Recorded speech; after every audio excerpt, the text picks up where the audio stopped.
Hey, what's up? I'm just tapping in for a video, and I hope that actually I'm gonna come around the corner because I try to get outside of of a a establishment because I knew that the music they're playing it might compromise the video because uh it's like copyrighted, and those algorithms are very sophisticated. They can decipher if you have copyrightable material.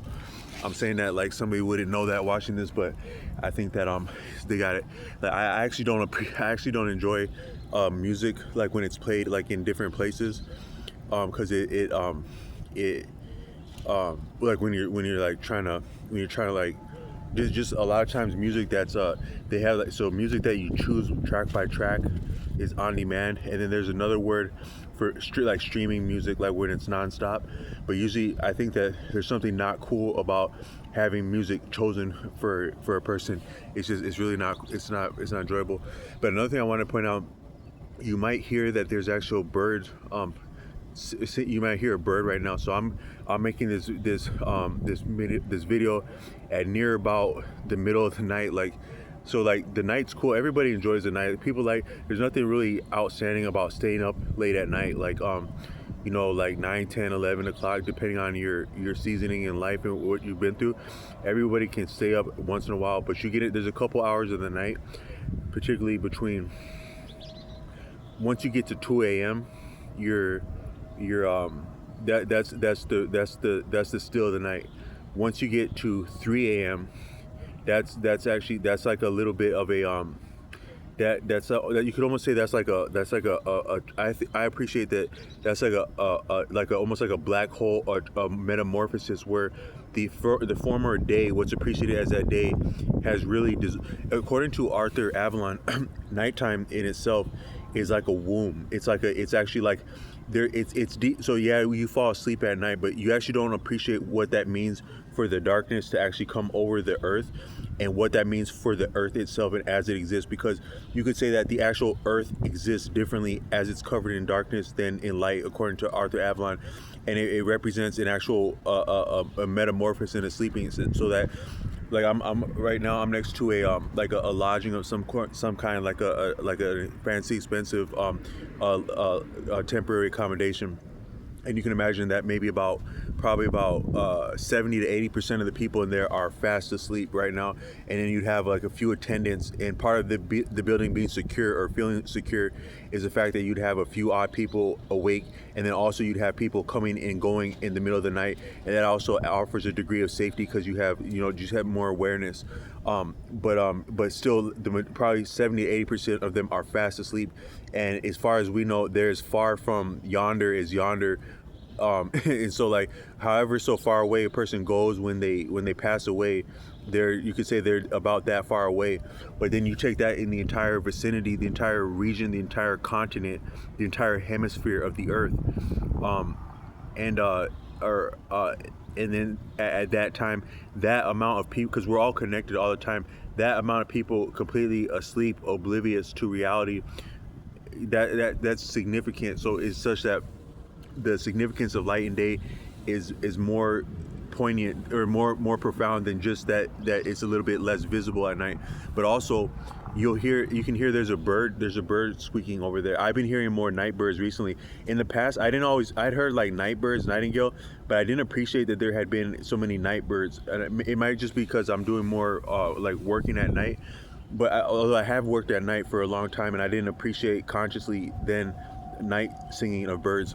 But I have come to appreciate that so all that we do is checked. All that we do, say, and even think, I think, is checked, because it's like because what we have. So according to Arthur Avalon, is that the universe is not chaos. Chaos is an element of the universe, but the universe itself is not truly chaos. And if you actually had true chaos, the universe wouldn't be viable, according to Arthur Avalon. So there's actually even order within chaos, and you could say that your finest, clearest order is actually a function of chaos, and chaos creates order. Kind of like if you can imagine a hurricane. A hurricane is very chaotic, yet it's also within reciprocity and balance of force, so that you don't have one so all things are in balance. Even a hurricane, even a lightning storm, even a tornado, there's a balance and a symmetry to it, to the actual the effort. I used to do like snow removal. We in the area Minnesota, the Twin Cities. In February of 2019, we had something called a white February, is what it was called, and it snowed near about every single day.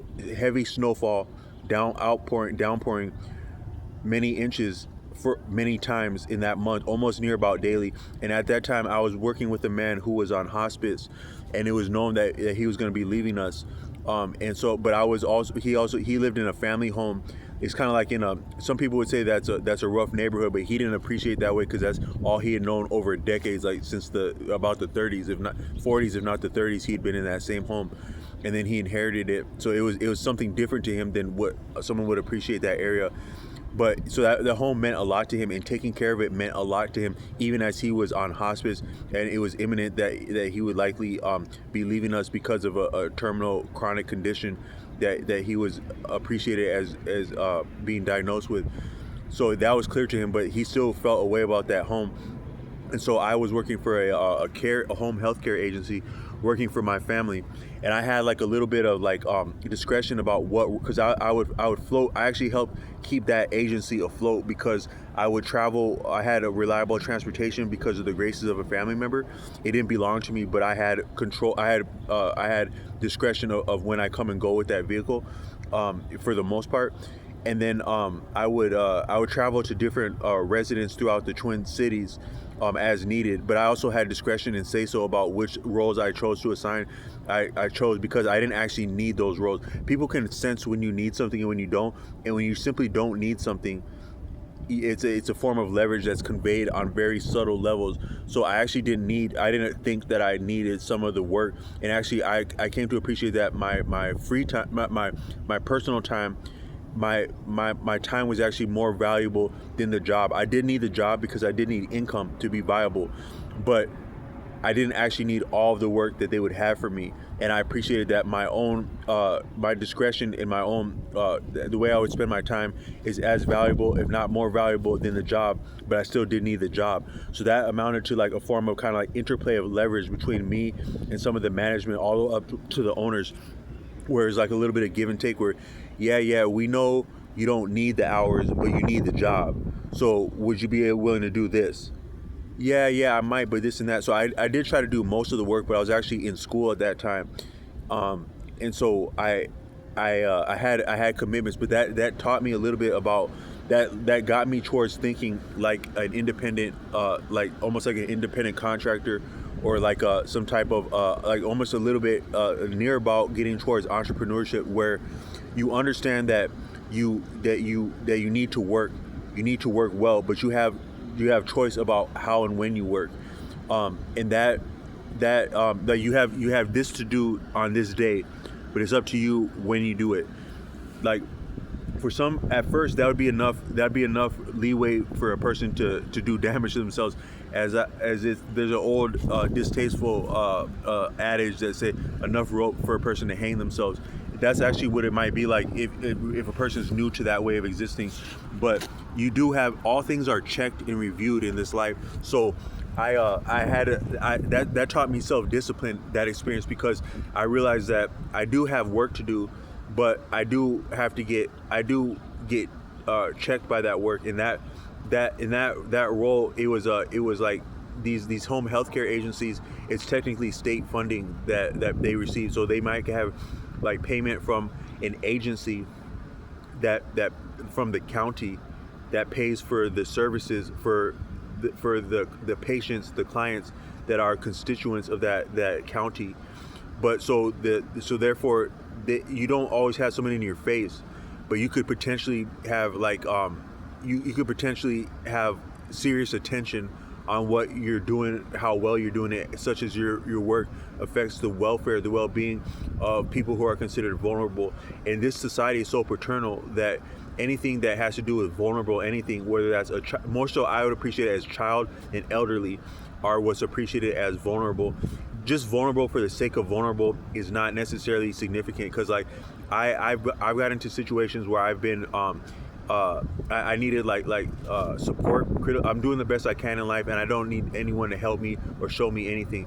But every once in a while, since this society is so gamed and so rigged and so out of sight, like with prices and stuff, you can get yourself in a situation where you paid for this and that, but this and that doesn't work. And I'm not talking about the same thing I always harp about with that stupid car that had no transmission that I sometimes reference. But you pay for this and that, and this or that, you didn't get what you paid for. I wouldn't be the first person of color, the first man or woman, whatnot, that did not receive what they paid for. But it gets critical. And so most people could care less. Friends, family, whatever you want to call these people. Just that a person is extended and vulnerable is not what's significant. But people that are appreciated as vulnerable, by and large, are so there's vulnerable, and then there's appreciated as vulnerable. And sometimes being appreciated as vulnerable when you're not entirely vulnerable can also be a detriment and make you more vulnerable. But being appreciated as vulnerable and being vulnerable, such as a child or an elderly person, is still taken seriously by the society, by and large. So in the society, so paternal. Part of the seriousness about people who would be considered vulnerable is not just for their own sake, but also for the sake of power. Is that the society is paternal? So what threatens young people and elderly people, it threatens the paternalism of the society. So sometimes when people do different egregious stuff, like we see in media, that they get near about strung up by a lynch mob for doing something that is heinous. What's so heinous about it is not just that they did something heinous, but that they challenge the paternalism of the society. The society has neat, cozy arrangements and business dealings about who it is appropriate to get fucked over and not, because you have winners or losers and everything. So we see all types of heinous violence, murders, even some of the things that would be for sale in a regular store. Like I'm in a gas station in a different location than I would normally go. And they actually sell your hardcore spirits right there in the gas station in a lot of parts of the country. I didn't know that. In the north, they don't do that. In the north, they'll just sell what my mother's friends, like they used to be some real partiers, my mom's friends. Like my mom wasn't a party person, but she was around like some people from that age, like the flower generation and things like that. And they would appreciate what's sold in the northern gas stations as bunny piss, the 3.2 alcohol. But you go a little bit south, like of the northern states, and they actually sell all that the same thing. That the liquor store is the gas station. So in these places, so whatever you can buy the strongest spirits, and a lot of it, the big bottles of the strongest stuff, right there in the gas station. But people don't have a problem with that and the outcomes that would come from that. And there's actually cozy relationships there's entire industries that get, so you have industries of selling things that aren't entirely healthy and are understood to fuck people over. And then you have entire industries that clean up about that and that handle that just as a matter of business as usual. And they also have mouths to feed, so the society doesn't necessarily have a problem that someone somehow would get fucked over and lose, whether they're when they might actually be vulnerable or marginalized or disenfranchised or experience inequity. The society doesn't have a problem with that in itself. What the society has a problem with is something that would have a problem with the society's sense of paternalism. The way, yeah. So this person can be fucked over like this. And that's not a big deal. But if that other person gets fucked over in a way that's not business as usual, that actually challenges some of the structure or the paternalism, or is just like that heinous that it's like, damn, that's not part of the normal business arrangement, then it gets hella serious, and the whole society can come to a screeching halt over one incident if it is egregious and flagrant enough. But the normal stuff, people, brothers in the city, I've been accosted and potentially, man, I've been so I can count. Let's see.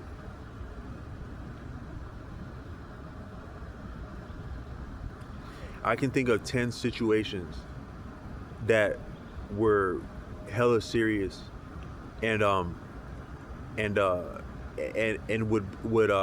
that I experienced. It's kind of funny because I don't know any of the people that that I either was around or heard.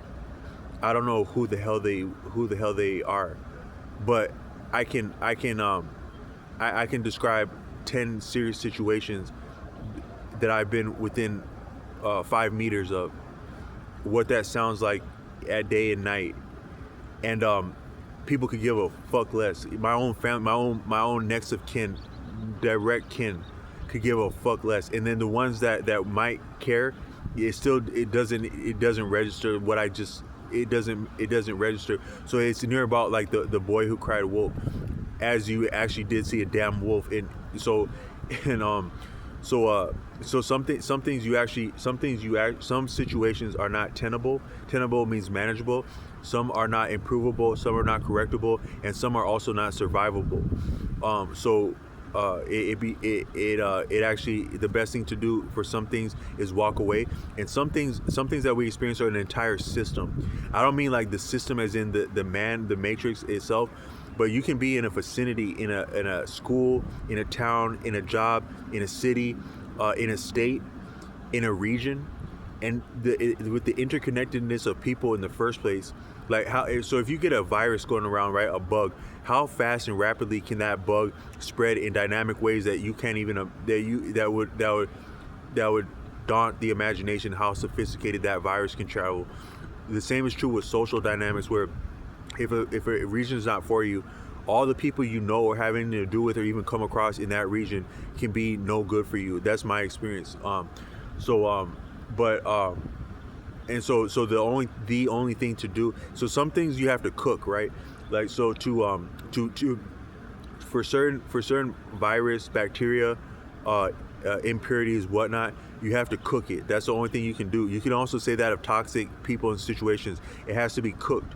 What's the best way to cook a toxic environment, situation, structure, a group that does not mean you well as you mean well for yourself and others, and intend well and put forth the effort to go with that, and they still mean you not well? The only thing to do is to remove yourself and let them to continue to be themselves among themselves until that shit gets hot for their ass, and now they're cooking themselves one the other, without you present to go with that. And you also don't let them know your whereabouts, because as they start to cook each other, they're gonna get pissed off, and they're gonna need like a release from that and something to fixate upon and fathom upon. And so if they know what the hell you're up to, they could probably concentrate enough on you for some of that boiling, smoldering bullshit that they are and that are being cooked up to fly off of a stove and land on you somewhere if they know that. So it really has to be all or nothing. Walk away, or it's walk away or walk away. Sometimes so a lot of people would say, do as I say or else. I say or else is better, but because it's either it's walk away, or so what or else actually means is to stay with someone. So do as I say or else.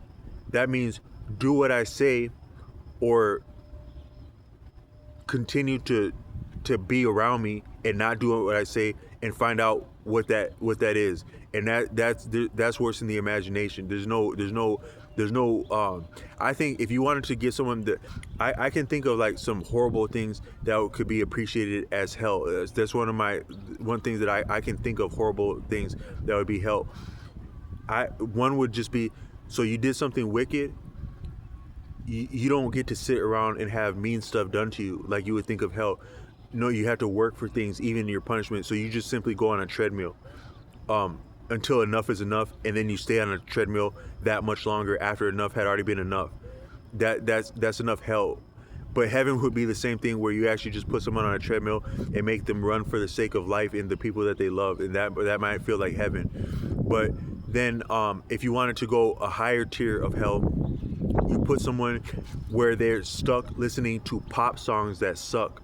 That's like a lot of jobs are that. So I appreciate that a lot of people are experiencing aspects of hell daily as they go to work. Even that job might not be appreciated as hell, but as they're subjected to pop music that sucks and music that sucks. That's actually a dimension of hell that a person is experiencing right there. I've been through enough jobs to appreciate that pop music that sucks is actually hell when you can't get when you are obliged to be somewhere and listen to pop music that sucks. If you want to go a higher degree of hell, that would be truly wicked. Would be let some little kids determine what is to become of someone that did something wrong. They did something wrong, yeah, and they need punishment. But punishment? But why do they need punishment? To make it right. So what are we to do with this one that needs to be punished? Well, do they need so they do just think of what could follow from that if a kid were to if a young person were to think of what we are to do with someone or someone that didn't do what they were supposed to do. How wicked could the punishment be if a child thought of the punishment because they have more of an active imagination? So I'm somewhat joking with that, but I got a little bit I digress with that one. But what I wanted to say though is that so but we are checked in this existence. So when I was working as a personal care attendant, I would travel to different people's homes, and there would be like a little bit of bargaining and like leverage between me and the agency, where I had some discretion from my role, but also I had mobility and I was punctual. That's one thing that worked in my favor because that track record at that job, it played into my having the support to gain my CDL, both the oversight to be authorized to do it, and then also the training that I was afforded and the employment that I won with my background and my resume, the stability at the Helm Healthcare Agency for about 6 years, it lent itself to that, especially the punctuality because I was having I had awards at that agency. They had wanted to give me an award for a long time, but then they're like, oh yeah, we're gonna actually do it now. So it had been that month. But I had been functioning that way that I think it was like February of 19 actually. It was that month that I was serving. That might have been what it was. I was serving that man that had the terminal illness, and it was that month, and that white February, and so I would have like some leverage and some bargaining with the agency, but I'd still do most of what they asked. So they asked me in November of 18, coming into 19, if I'd be willing to do snow removal for this man.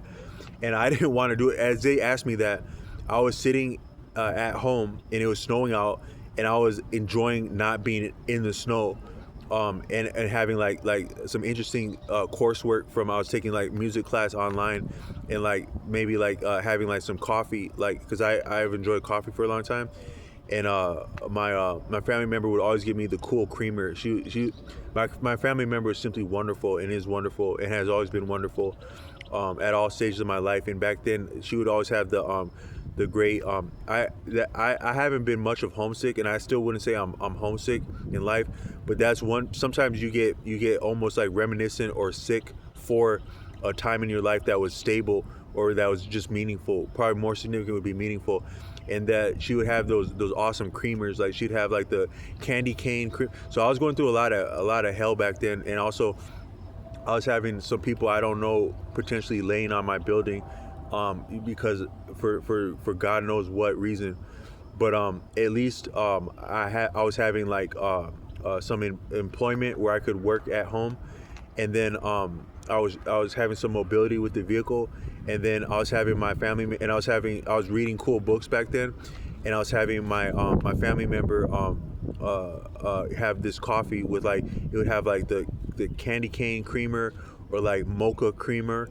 I think those are the main ones that I like, and that was really cool. So I was like having those kind of vibes, the candy cane creamer vibe, in it was tight living space, but I actually did love the people I was living with, and so I had my book sprawled about, and I would be like having just a moment in a vibe, I was also big on Spotify at that time, and still am, and I would listen to about 1 or 2 hours a day at the same time as like a routine, in like a almost like a ritual. It was actually a ritual for me, and it helped me. That's this ability of listening at the same time daily. It gave me momentum, like musical, like appreciating music, but it also gave me like peace, and it helped me frame my experiences and even my lack of experiences. And I had something of the love and romance that we all want, but we're all not entitled to, and we all don't get the way we want when we want it. That experience of music, it helped me appreciate what sparse interactions I had with people, and as meaningful and beautiful with the. So I actually want to send a shout out to all the people that upload, that were having music, especially like anywhere in just in general, but especially like during the years of like 2017, 18, 19, all the artists on Spotify, especially like your I mean all like hip hop, R&B, from all hip hop from then and all generations, R&B from then in all generations, but especially like alternative from the 90s, and then indie music from that time, like 17, 18, 19. Some of the indie music from that time and those other genres I referenced and more, those were the people actually giving some of us that had it like that. I mean that didn't have it like that, the actual love and romance and feeling for life, of what it means to be alive and exist, that we wouldn't have otherwise. And those artists actually did that. So sometimes, like, when these artists, they put their heart and soul into their music, and you think that like they know that it means something, that they would do that, and they want to put their heart and soul into it, but they might not actually know what does that translate into. And what that might mean is that you might have people that are doing the best they can in life, but things simply aren't going on, or with all things are relative. So wherever one person has it good, another person has it that much better and that much worse and the same. But for some people that didn't have things that would appear spectacular taking place, you did have real life going on, and you still do.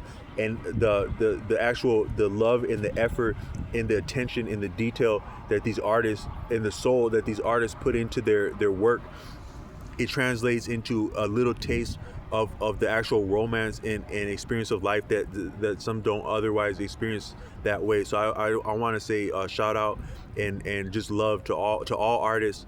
According to John Frusciante, all artists of all mediums and disciplines are connected in a web that spans across what we appreciate, broader than what we appreciate as time or one lifetime, and our influences one the other, such that you can't be entirely without inspiration and or influences as an artist.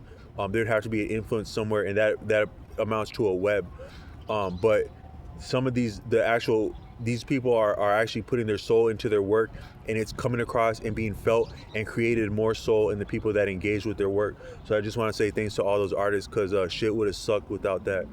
But then at that time, I was having like some bargaining with the agency, and I would accept these roles that I wouldn't otherwise be inclined to do, such as like this caring for this man's property. And his property, it was on a corner in it was a long sidewalk he had. It was like a big old L, like a long, I'd probably say maybe about 50 yards, maybe more about like 40 yards of sidewalk. Is that, yeah, 40 yards of sidewalk in an L in front of his home. Heavy snow. And I didn't get a snowblower for some reason. I just had it. Some things you can afford and some things you can do, but you just have an instinct not to do it. So I had an instinct not to get a snowblower. But all I did was shovel that stuff, and I might not have had the best technique, but I can still feel it. I can still feel that February today, that amount of what that meant for a person to lift that much snow for a full month, to lift heavy snow for a month with a shovel. Now, some people have probably been doing that for years, and that wouldn't seem like a lot, but that was a hell of a lot that month, because that stuff was heavy. and I can still somewhat feel that. But what I would appreciate back then is like, damn, is this much work to clear his sidewalk? How much power is in the what we call the weather system to deliver that much snow across an entire state in a day? That's a hell of a lot of power if you think about what the weather is. According to Arthur Avalon, it's a power of the it's a certain aspects of this reality have like local and like a lot of the power that so what we have for a constitution in the United States, according to Tajik Bey, it borrows principles from ancient people, such as like the Anansi, known as the Iroquois Indian in the Americas, would be one example, but not all of the people that are borrowed from and appropriated. People of all the continents, Asia. I'm conjecturing with this, but I would imagine Asia, Africa, all the continents, the Americas, have had people with great understanding that have contributed to or been appropriated. And what we have is our modern lexicon of knowledge, and then also some of like our legal apparatus, which can be appreciated as philosophy. I think law would be one of the forms of philosophy. That is philosophy meaning love of wisdom, according to Osho. I think Phia is love, and philosophia. So philo might be wisdom, and Phia would be love. So the love of wisdom is what amounts to our actual laws, but they've been appropriated from others, and those people, according to Tajik Bey, understood that nature is comprised of balances. These balances are not limited to what we appreciate as physical, gross, crude, hard, objective matter, although it does inform that as much as anything else. It's psychosocial, physical, which even what we appreciate as physical can also be appreciated as psychological, because there's no experience. According to Arthur Avalon, you cannot truly segregate mind and matter, because there's no experience of the one without the other. It actually requires matter to have an experience of mind, such as the substances and food we consume, but it also requires mind to have a sensation, and therefore a perception and experience, and thus a reality of matter. It actually takes mind for that. So you could say that mind and matter are actually the same phenomenon, but they're different degrees of it. So some people, so if I were to say, yeah man, I can see and I can hear invisible shit, what do you think about that? That's all that a professional would need to lock my ass up without having committed a crime. But is that not what a thought is before you express it? So when you're thinking to yourself like that somebody makes you hot, right? Like they're like, yeah man, I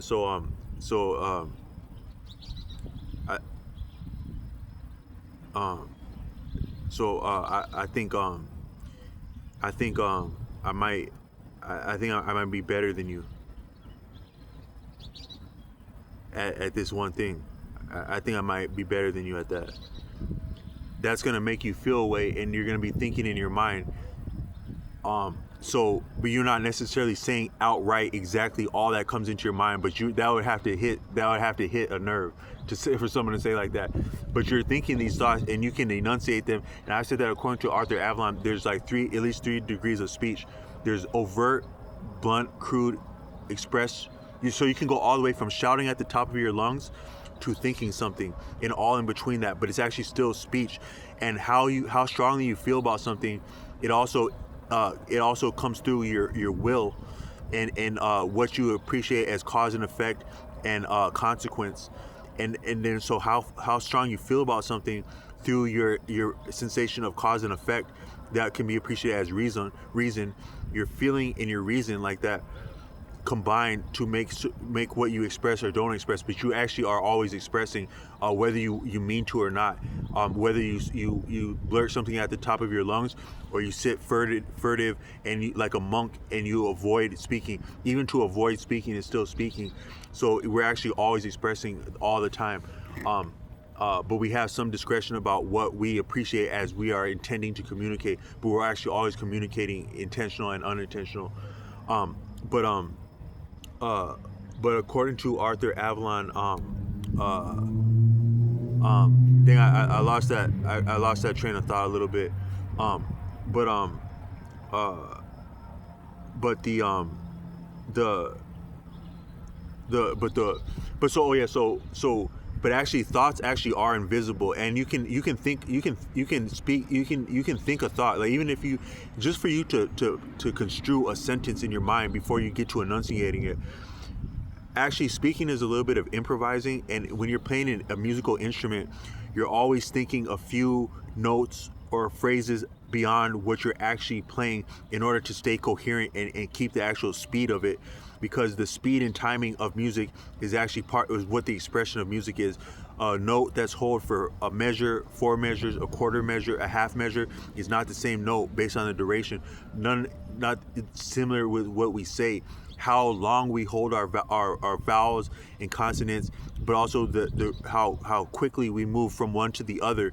It actually it deeply impacts, and it is actually maybe the foundation and the bedrock and the underlays our message. Is how we convey the message is as much of the message, if not more of the message, than the ideas.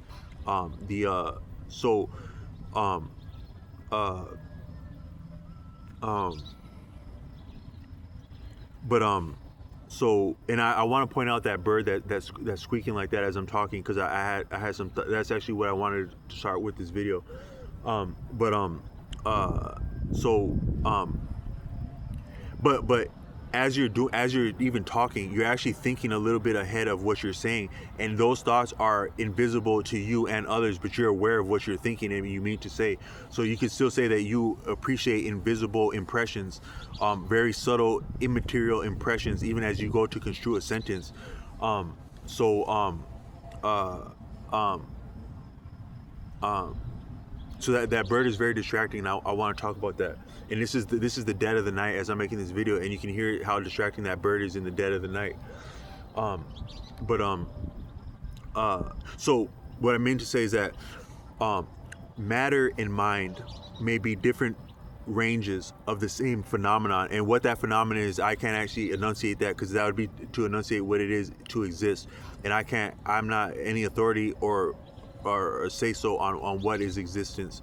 But that you would probably be touching upon what existence is if you could express what is the range and the total scope of the grade between mind and matter. You'd be enunciating upon existing.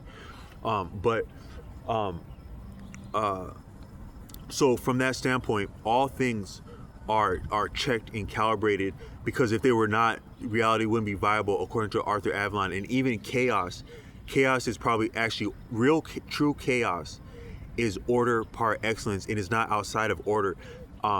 Because it wouldn't be potent if it wasn't organized and ordered and congruent. Nothing is viable and even potent and powerful without congruence.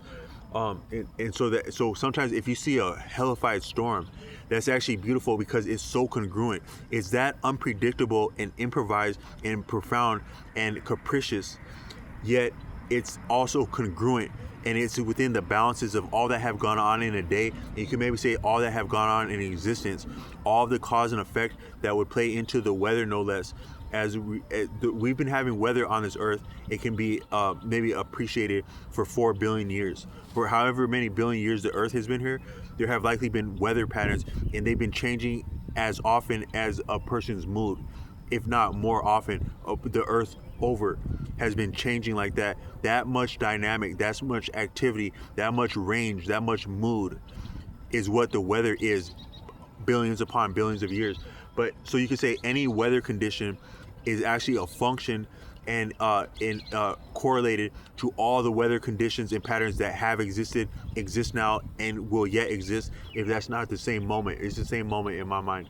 But and even moment and same is redundant in that at that level of what I'm attempting to convey. But I'm just saying that without a reference, we're as much at any point of what's been considered time as any point as what's been considered time without a reference, yet and still and before and after and still and had been still and will yet be still and is still.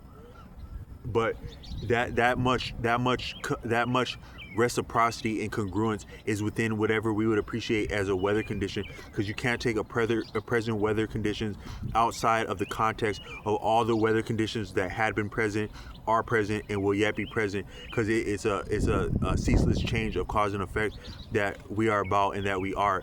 Maybe you could say that is what the range of matter and mind is cause and effect, but such that all things are checked and calibrated. Even weather conditions are checked and not outside of being checked. So, but when you see something like a storm, like a hurricane, it's profound, because it's as much power as what it would take to lift up enough snow and dump it over an entire region. I can appreciate how much work that is to clear off the snow of a corner of a block. Me, myself, and my little shovel, that's a hell of a lot of lifting, even for a grown man. I have grown man strength. I'm not the strongest man, and I'm not the weakest man, but my strength is that of a man. You can appreciate, if you've ever been a boy and you've had to like exchange blows with another boy that's at or been through puberty, you can appreciate as a boy what you actually. I think that maybe the only person who really knows what puberty means is actually a prepubescent boy, because you, as a boy, you, part of growing is that you contend with your peers. Most boys, a healthy boy like myself, is not interested in contending with boys younger than him, or even entertaining girls younger than him. I remember, like, when I was in 5th grade, there'd be this bus stop, and there's like a beautiful girl that was like in 4th grade that would get off at that bus stop, my bus, but like a few stops before me, and she was beautiful, but it felt distasteful to even look twice at her just because she was younger than me, even but from 5th to 4th grade. Like that was something didn't feel appropriate about looking twice at a 4th grader when I was in 5th grade. But as a boy, you're not more so interested.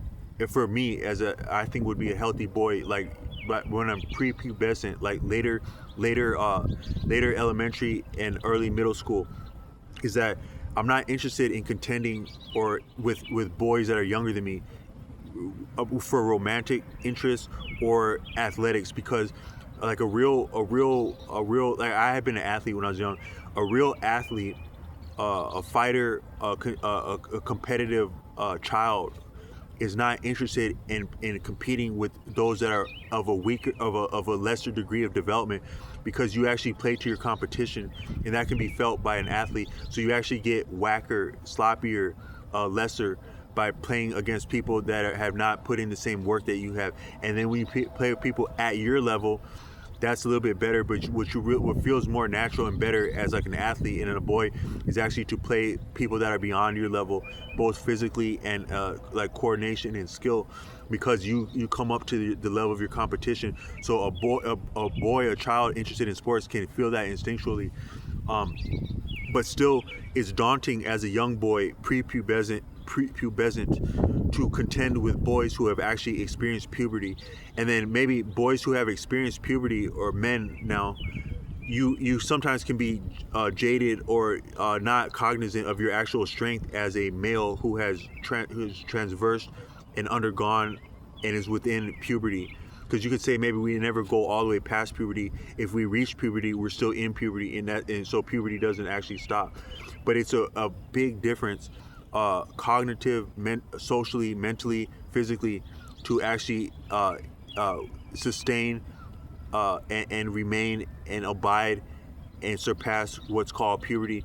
And once you've done so, and as you're doing so, you can not be as cognizant of what that meant before you had entered puberty.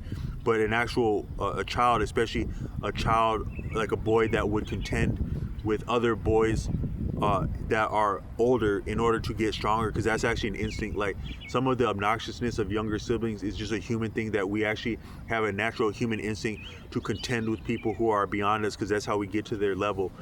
But all I meant to say is that for me, having the strength of a man, a man who has undergone puberty, that's a hell of a lot of work to clear off the corner of a sidewalk after a heavy snowfall by yourself with a shovel, whatever technique you use. Sometimes I'd either try to like blast it all off, like push a straight line, or sometimes I try to hack it out and just chop it away and lift at it. I don't know which is actually better, but both are hard as hell when you got that much snow. But a weather system can do that in an hour. It can deliver that much work over an entire region.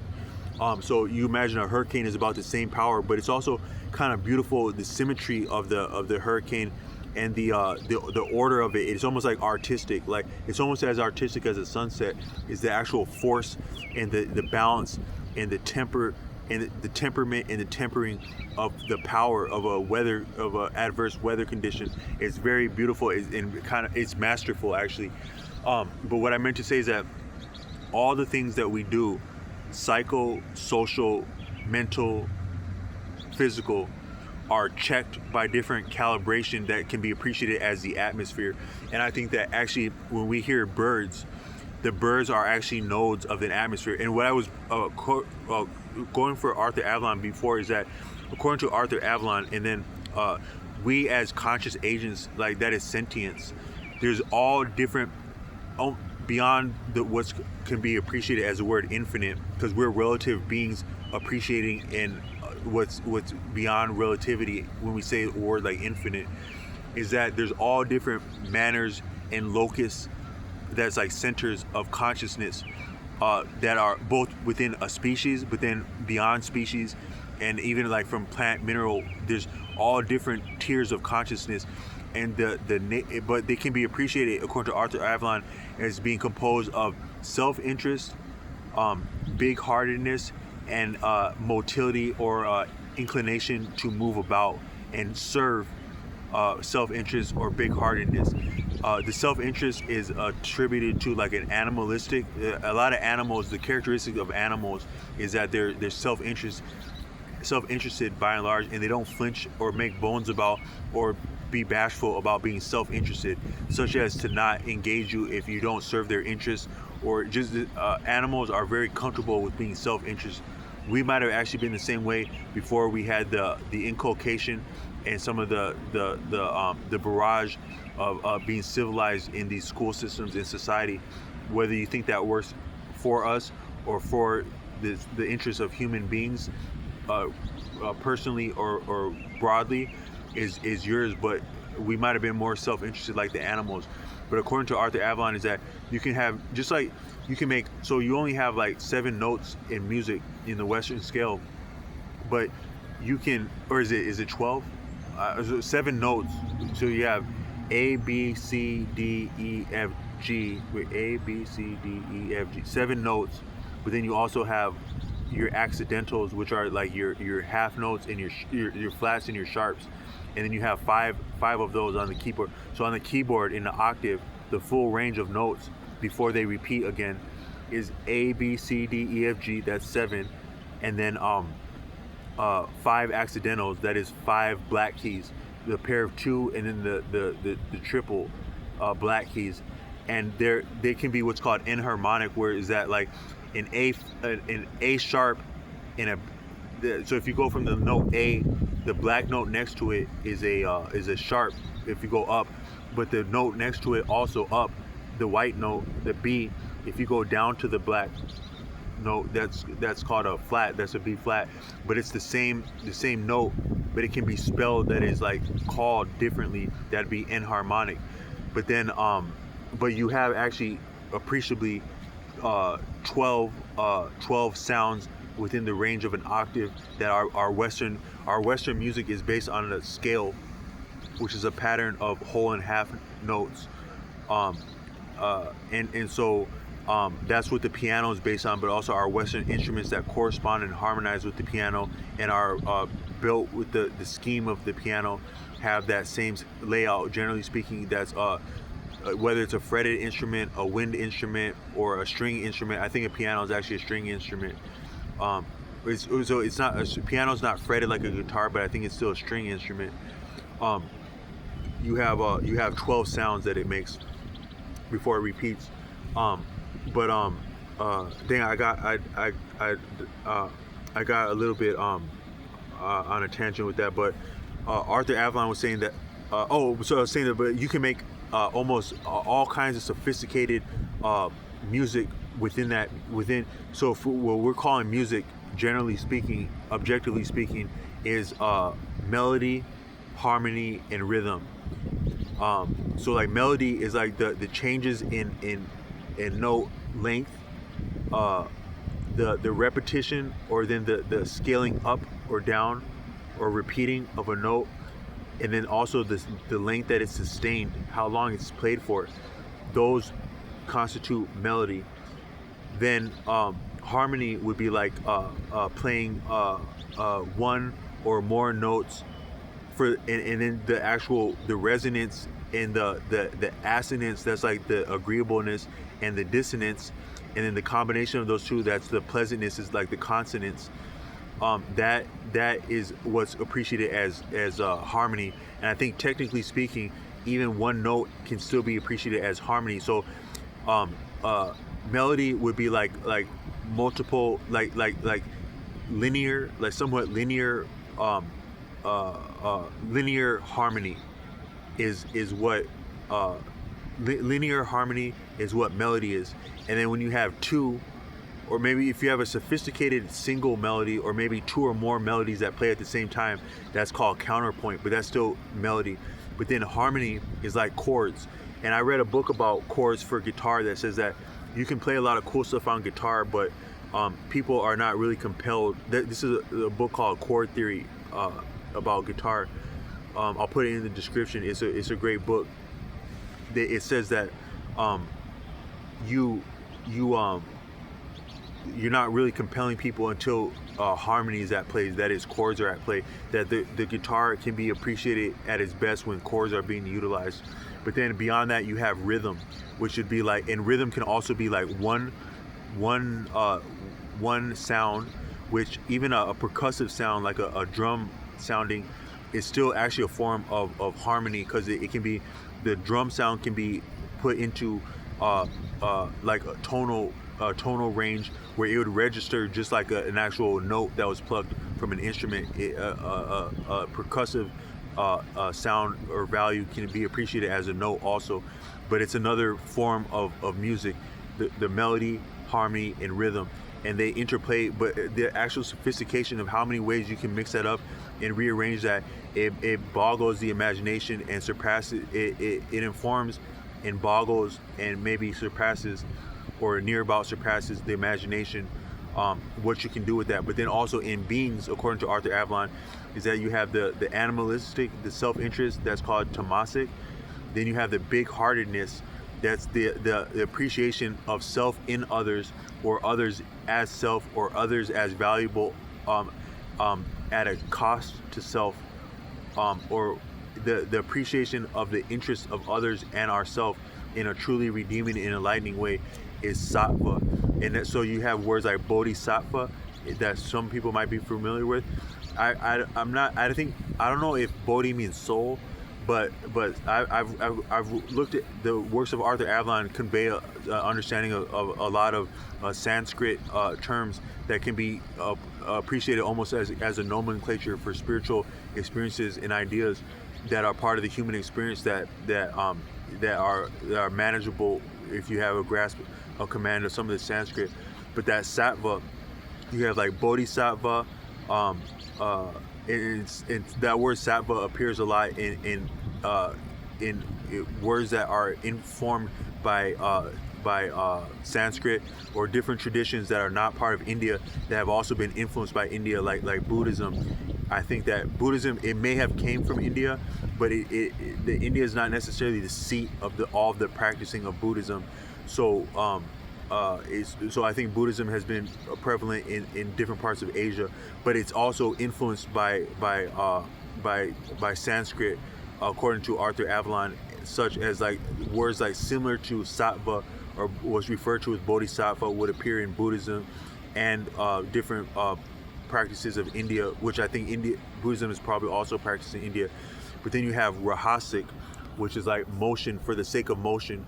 That's what I think, that what can be appreciated as Brahman or Brahma in India, in some Indian thought, can be correlated with motion, according to Arthur Avalon. Is that what you're calling Brahma or creativity is motion for motion's sake, and it can play into the self-interest or the big-heartedness, and it can also bolster or undo the self-interest or the big-heartedness. The motion for itself might be more significant. There's a word for it might be the real arbiter of life and death, good and bad, is actually the dynamics of motion. And so there's this movie called Fresh with Samuel L. Jackson where he's coaching his son, who he's actually estranged from legally. He actually doesn't have the legal permission to be spending that much time with his son, but his son is sneaking away to spend time with his own father in like a trailer or somewhere around New York City, and his father is schooling him in chess and actually can't support him the way he'd like to as a father because of either his legal situation or his meager finances, while his son is implicated and caught in a street life.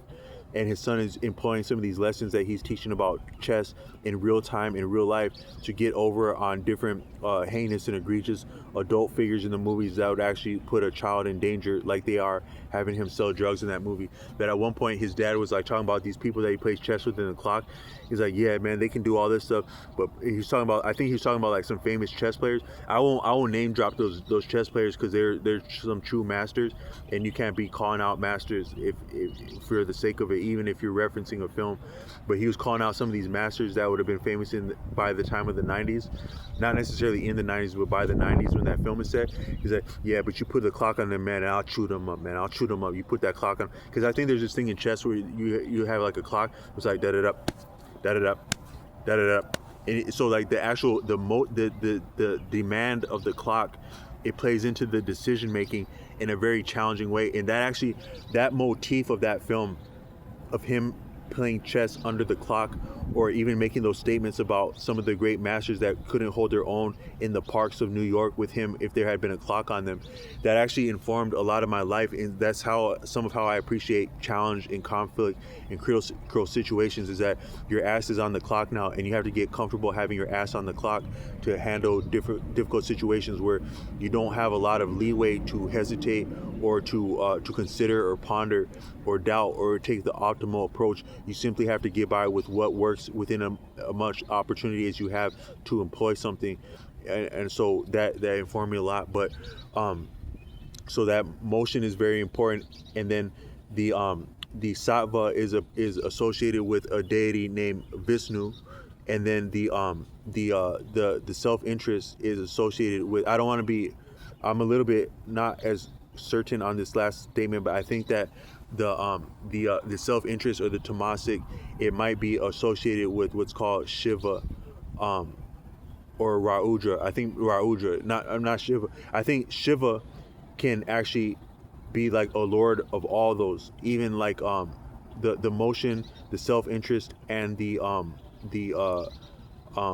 big-heartedness would actually be under the discretion of what's called Shiva. But then the aspect that's attributed to the self-interest, that can be some of the viciousness or the teeth of life, would be like Raudra. But I used to come across that name more, but I hadn't seen that name a lot recently. But I think that's the actual deity. But actually, those characteristics, the self-interest, the big-heartedness, and then the motion, ceaseless motion, the demand for activity, because we're actually all demanded to, like, I made this video about night. A lot of these people in these hotels in the city, in the hemisphere, in the country, in the continent, in the region, they're going to have to get up and do something now as the sun comes up. So as the sun comes up, they are forced, impelled, and compelled, whether they like it or not, despite themselves, whether they help it or not, to be active. That's a demand on people, because we're part of this existence, and this existence is excellent, and therefore ceaseless activity and improvement and learning is demanded of all of us. So man, woman, child, any stature, any age, from the oldest to the youngest, are going to have different demands of activity placed on them. Even an infant, they still have to learn certain things if they want to. They're forced to learn. They have the instinct to do so, but they must learn. So they're actually also tasked with learning. Some people say that the Holy Bible says that we were tasked with labor, but labor can be appreciated as redundant sometimes, and indispensable, and such as like during the pandemic and whatnot, where you can't always do labor even if you want to, but we must learn, because if we don't learn, someone is approaching some opportunity that we need to survive in the future while learning to behoove themselves, and we're going to fail on that opportunity, and potentially the viability of staying alive and enjoying life. We may lose out on that if we're not learning, even though we can't see a situation ahead of. So but actually those how profound it is, and the actual combinations of the self-interest, the big-heartedness, and the ceaseless motion, and then also the arbitration over that, about what the say so about what gets to be experienced and what must be experienced, like being like the what we call a lord. It actually constitutes the nature of any particular being, according to Arthur Avalon, in a range of physical reality and mental reality, which is not different, but just different expressions and grades, where they can be appreciated, according to Avalon, as sentience or consciousness, from minerals to plants, what have you, that is as profound and ancient, if not more profound, than our conscious experience, such as the potence and the influence of different substances like drugs and whatnot, but also minerals and metals and different. This reality is way more conscious than we normally appreciate. But actually, the range and the characteristic and the scope of consciousness, whether between insects, mammals, reptiles, plants, minerals, metals, what have you, it is characteristic of and attendant of the dynamics of those combinations of self-interest, big-heartedness, and ceaseless motion, and also the actual the outcomes and circumstances of life and death that give play to those or give consequence to those, because they're actually not real and viable without being attended by consequences. So the actual consequence is another component, and gives meaning and reality to our experience, and even those other those three at least dynamics, but that actually constitutes different locus and centers of consciousness, way past what we can actually put any kind of a meaningful number to, such that there are many locus of consciousness, and that can also be appreciated in the works, the statements of Tashrik Bey, is that what we have for like a constitution has been borrowed from ancient people. Those ancient people appreciated that what's called nature, reality, is attendant of balances, psychosocial,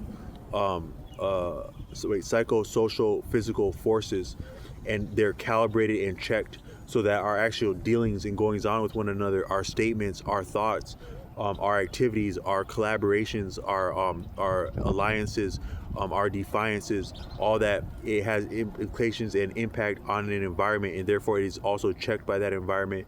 And there's some scope for play or initiative and discretion and insight, but there's also a demand for that much. And so we have something like an atmosphere to check that. And so all things are checked, even the thought. So, and also you have many agencies, locus, that is centers of agency within that range of activity.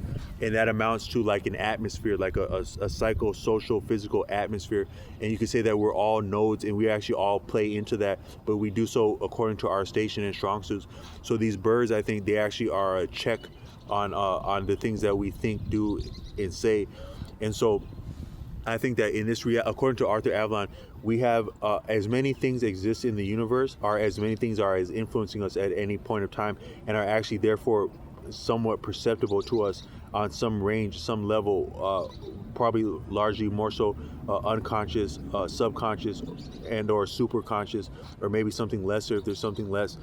But anything that would come to your conscious awareness, that would present itself, that would allow itself to be experienced by you, would have to have meaning to you, because according to Arthur Avalon, our mind, like brain, but also mind, it more so limits and constricts our actual range of perception. Because were we to actually be conscious or cognizant of all that we are, all the impressions we are experiencing at any one given point, you could probably say we're experiencing impressions from further points, such as that why we feel so uncomfortable about experiences we've had going back all the way to childhood is that we're actually still experiencing it even as we, so you experience something as a child, and then you're told that this much time has went by, but you still experience it as though you were and are experiencing it as a child. So is that it's not still being experienced and still therefore real and active and viable, even as the sensation of passing linear time has went on, might be what's so daunting and incredible about different things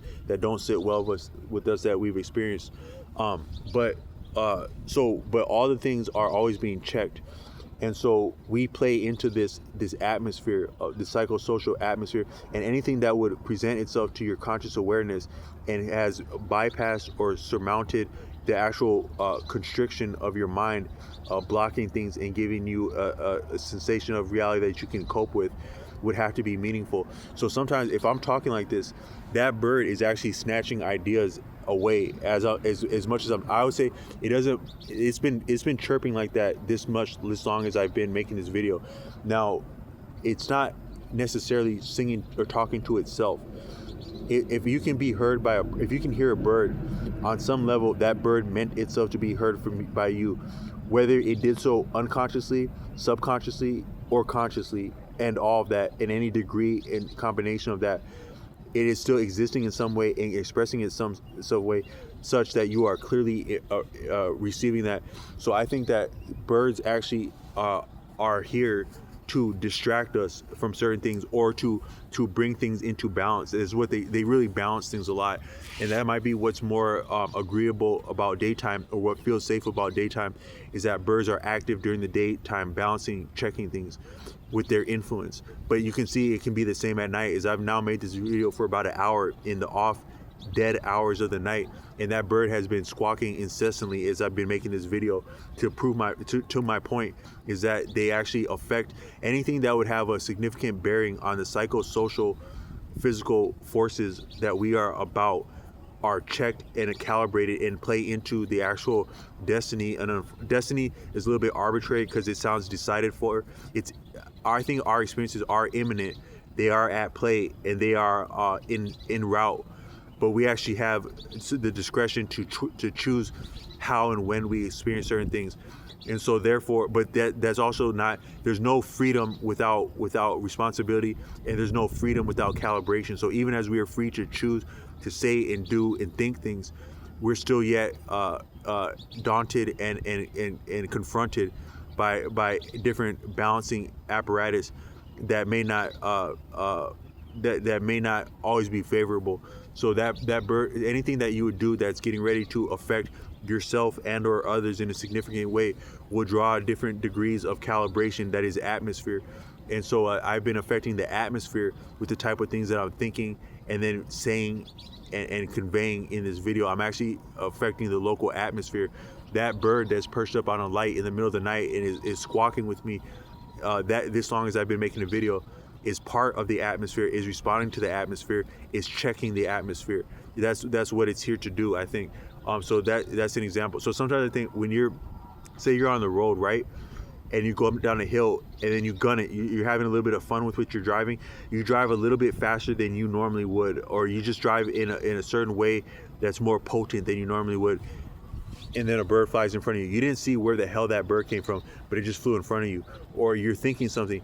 The fact that it flew in front of you like that, you were thinking about something different, but you actually went from thinking about what you're thinking about to thinking about a bird, because a bird just went in front of you like that.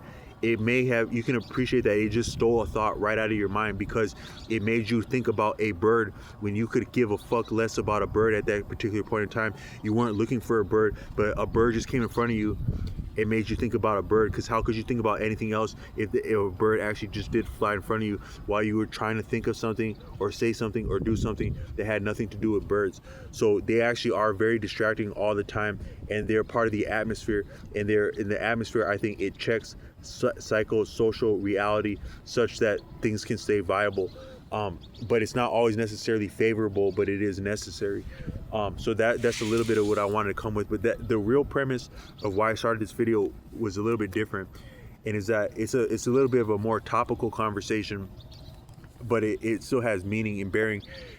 Is that I think that, so you don't a lot of times a man asked me a question in a gas station about, some of the coolest conversations you'll ever have are impromptu. That means like unplanned, spontaneous, and inspirational. I had a brilliant conversation with a man that I had never met and will likely not meet again, although I did advertise this channel. And he did some kind of, like, he did really interesting work that he can't exactly entirely talk about. Without, yeah, I could tell you, but I'd have to kill you.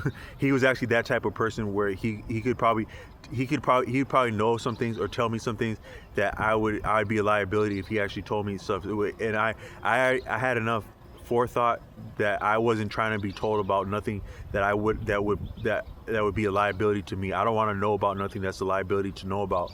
And so I made that clear in our conversation. But he was just an interesting guy, and he asked me, What do you think is going to happen when the food supply can't meet the demand in 3 years, in 5 years, in 300 years? What's going to happen when that happens? And he was asking me because he was concerned about it. What's going to happen? So I think that if you appreciate, I wanted to respond a little bit to the riots that have been going on. Not riots. That's like a little bit of a loaded, arbitrary term, but some of the unrest. I think we've been experiencing unrest in the United States since the time of colonialism. The only time there had been rest in the United States that I couldn't appreciate the geographical region would have been before the experience of colonialism, because the colonialists, I'm not saying the colonialists were bad people, but they were coming from a bad situation, a toxic situation. Therefore, they are comprised of what they are of. So whatever gripes or shortcomings existed in European pre-colonial European society, they must have attended the actual traveling and landing of different colonies. So you could say that maybe Australia experienced some of the toxicity of European society when the settlers arrived there. I understand that Australia may have been like a penal colony where some of the undesirables, maybe was appreciated as criminals, but just undesirables of Europe were relegated to Australia. And then some of that motley crew bunch that would have arrived there, they would have impacted that region deeply, for better or worse, but as a function of how they came there and the reason that they themselves were designated to go there. The Americas would have been similar, where they were having problems with the crown. It's interesting that it's said that the Americas were having a problem with the crown of England, yet they formed worship colonies. Church has always been important in the United States, and was especially at the time of the colonial period. And they would go and they would bow in front of a congregation, would bow its head as though they were bowing to a monarch on a throne. And they even call that like the King of Kings, the Lord of Lords on the throne of thrones. That's invisible, but they're still bowing and presenting themselves before a king on Sunday, no different than in a monarchy. So you could say that religion is almost like another form of monarchy. It's a more sophisticated, maybe you could say underhanded, frankly speaking, form of monarchy, just because we're paying homage to a king, we're abiding with a king, but we can't see the king. So it's actually more potent, more dynamic, and more personal when you can't see the king. But the effects are the same as though we had been prostrating to a king. So you could still say we're in a monarchy, even though we have separation of church and state ostensibly. And there might be sophisticated reasons for why it would be presented as though we were not in a monarchy, but we're still functioning as though we're in a monarchy, such as some of the dynamics and the actual sensation and play of church. You could almost say church is like a play, like people are playing at church, playing godliness. It might be real to some, it might not be, but they're still playing at it. It's a little bit of play. And so, but it amounts to existing as though there had been a king, but the king is not seen, but is actually maybe more potent and effective for not being seen. So there was someone so cool and peaceful 2,000 years ago that we have to be very hella serious about worshiping how cool and peaceful they were, as though they were a king, an exacting, a jealous, a shrewd, a mighty king on a throne. No different than any of our other kings of Europe that became problematic, frankly speaking, to people in different ways. That had been the reality of the kings. Most kings could be appreciated as problematic by some of their constituents, and then there are probably horrible outcomes by some of their constituents as they did not get along with the king. But then we have in the West, like in the United States, a very cool person, an awesome person, but they're still presented as though they're a king with us, even though they ostensibly left us 2,000 years ago. But they're so cool that they're dead and not dead at the same time. And even when they were alive, they were both dead and not dead. So because of that, we worship them like a king.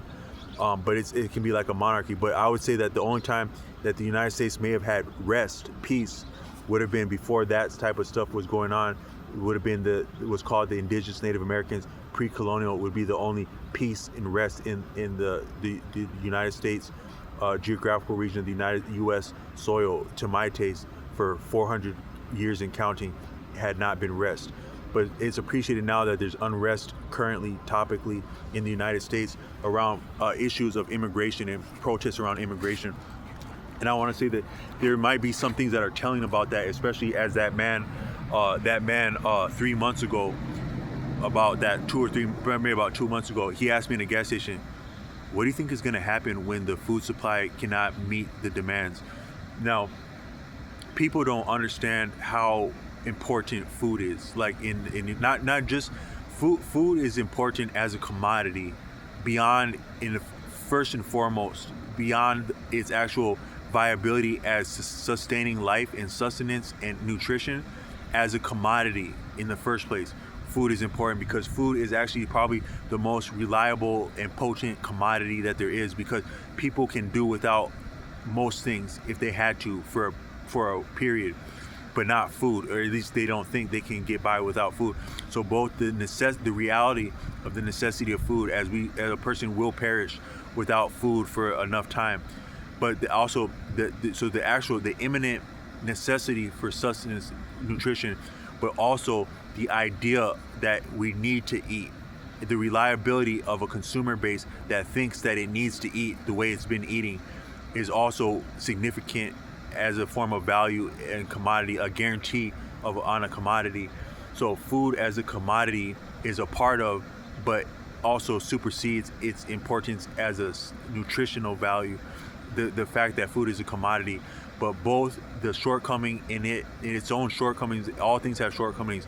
The shortcomings in the expression in food as a commodity and as nutrition, I think it amounts to a lot of dynamics that we have. So all of existence is more interconnected than could be appreciated with the number one, yet more diverse and broad than can be appreciated with the largest representational value that we have, such as infinity might actually be redundant. If you say infinity, that might be redundant because you're trying to put a numerical value that is limit what you're also trying to express as limitless. So you're actually trying to put a limit on what's limitless when you say infinity. If you're a child, when you remember being taught infinity, like that little symbol or just the word, that was one of the times where you think that your math teacher is cool or they really know a lot, because my math teacher would have to know a lot because they know this word infinity.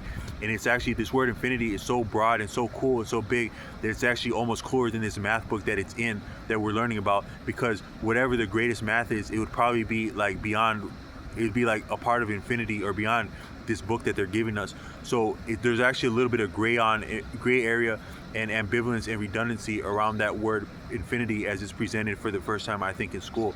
That might actually be because instinctually we can perceive that it's a redundant statement when you say infinity, because you're just simply trying to manage, just like this society is predicated on isolating advantage, exerting advantage over a cohort, constituent, environment to arbitrary, predetermined, preconceived beneficiary is what advantage is. Control, power, imperialism, chauvinism, all those, gentrification, all that you want to call that, but it's actually in the thought structure, the curriculum, the education, the values of the society, that inclination to control things, even something as vast and simple as the fact that what we exist as is not spoken for. Everyone wants to have something beautiful spoken for. You see a beautiful woman back in the day, before we were as open with our with our non-monogamy. You saw a beautiful person and you want to put a ring on it. There's some beautiful girls I went to school with, like one particular, and damn it, I thought, man, whoever gets to marry her has got to be so lucky. I could imagine even as a boy, she'd probably have some boyfriends and experiences before she got around to being married. But damn it, whoever actually married her would have to be the about the luckiest person. I used to think that. But whenever we see something beautiful, like a flower, we want to either pluck it or have it spoken for by us. We want to have it spoken for. Yeah, that one's spoken for. She's spoken for. So this existence, as beautiful, anything that you can appreciate as beautiful, that you've experienced as beautiful, is a part of this existence. So this existence is yet as beautiful and surpasses the beauty of the most beautiful thing you have experienced and are, is what this reality is.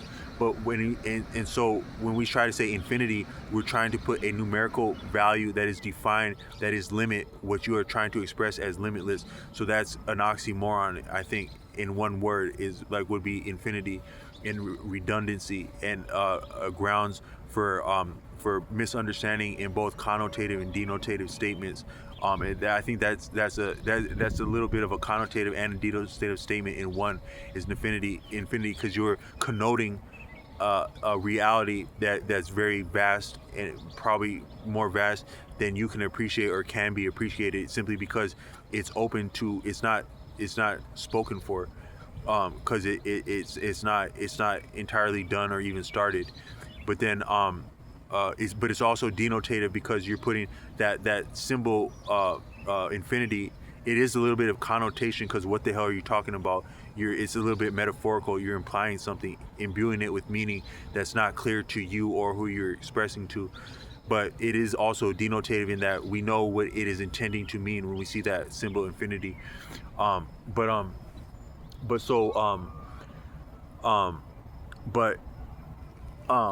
so we are deeply connected and deeply diverse, as the word connected and diverse cannot convey, is what existence is, also human beings upon the earth. And so I've done other videos saying that you will always have groups, because we have an inclination to exist. We can't get past what we've come through. And so you can't take away what a person has come through, a person or actual a species or a people. You can't take away what they've come through. So we've had to exist in groups in the past. You could say that maybe now in the modern iteration of reality, like with individualism but also technology, there's not the same necessity for a group existing, and that might be part of the turbulence of what we're experiencing. You have so many people say, I do my thing, I don't fuck with nobody, don't fuck with me, I'm on my own, I don't need nobody, I'm an individual, is what I'm saying, is what people are saying. And you can largely afford to think that way now with some of the amenities and accommodations of technology. But to get to this point, we had to exist in groups to surmount and overcome the environment.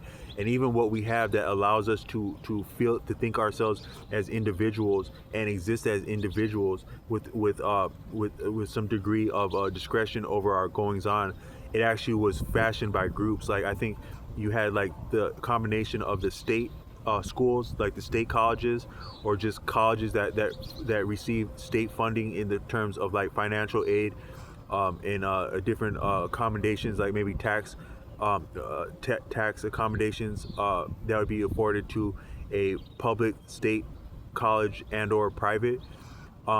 You have the collaboration in there of the intelligent, gifted students and faculty, with hand in glove, like things like military or different industries that would give us some of our present infrastructure and paradigm, such as the World Wide Web. I think that the World Wide Web, it might have been something like, it was a military apparatus, I understand, like from around the time of the Vietnam War. I once heard the man's name who's accredited with conceiving what became the internet apparatus. There's an actual man whose name corresponds with that discovery, for lack of a better word. There's an actual man. It would be strong if I could have recalled his name, but I would imagine that he was trained in, or had been attended by some form of group learning, like whether that was a military training or likely like a school training. Like he probably I would imagine he would have some what's called education, and that would come from at least some form of schooling or group learning that would have been supported by state funding at some level. So you could say that that's also part of a group and think tank. Even this internet apparatus that allows us to function a lot like solo or nomadic or what have you, independent, intrepid, all that, it's actually still a function of groups. So we are comprised of a history of existing within groups. So we actually can't get away from the inclination and just the experience of having existed in groups for this many eons. And you actually can't count certain things because you're trying to limit it again when you count it. But you would, within groups, part of what keeps groups healthy and what will attend any group is infighting, internecine. That internecine infighting, the clearest expression of it, of the clearest expression of conflict, and the clearest, the fundamental input of conflict is actually indignation. You said and did this way. And because you said and did this way, and then did this and this way, as you said you would do this and this way, and as that's appreciated or not appreciated, it amounts to indignation. That is judgment. Judgment is very potent. The what's the thing that we all think about the most and would desire the most? It would be like great sex. What in most of your life, maybe before, what would have been the most compelling thing, that's still the most compelling thing, and that still has the most money in it because it's the most compelling thing, is sex. So if sex is the greatest thing, if sex is the greatest sex, what balances that? What tempers it in that? What's as worse than that? What would be the counterpart to that, to sex, is judgment. Judgment had been the devil that whole time. Sex can bring life and sex can bring death, and judgment can bring life and judgment can bring death, and there may be twin wings of the same bird, is sex and judgment. Part of the coolness about sex is that, damn, this is sexy, but this is also like it's dangerous, or it's taboo, or it's kinky, whatnot. It is worthy of this much judgment, so therefore it's fun, is some of the sensation of sex.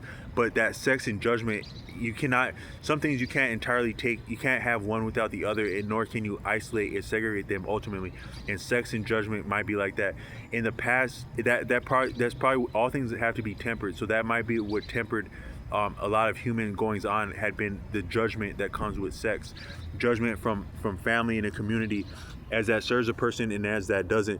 If you're married to a person, if you have a ring, if they have a ring that's respected for being associated with you, you could say that the judgment's on your side. The mores, the opinions, the gossip of a society, of a community, is on your side if you are in a viable relationship that's supported by the community. Because actually we need support for our relationships from a community. And if you think about some of your relationships that didn't work out, it might have been because you had these flagrant, foul people around you that you call friends and family, and they didn't support you enjoying anything, no less than a relationship. And that might be some of the shortcoming of that relationship. It hadn't been what you did or didn't do in the bedroom, how pretty you were or weren't, how handsome, how funny, how this or that. The people in your life, in your community, did not support that, so it didn't work out.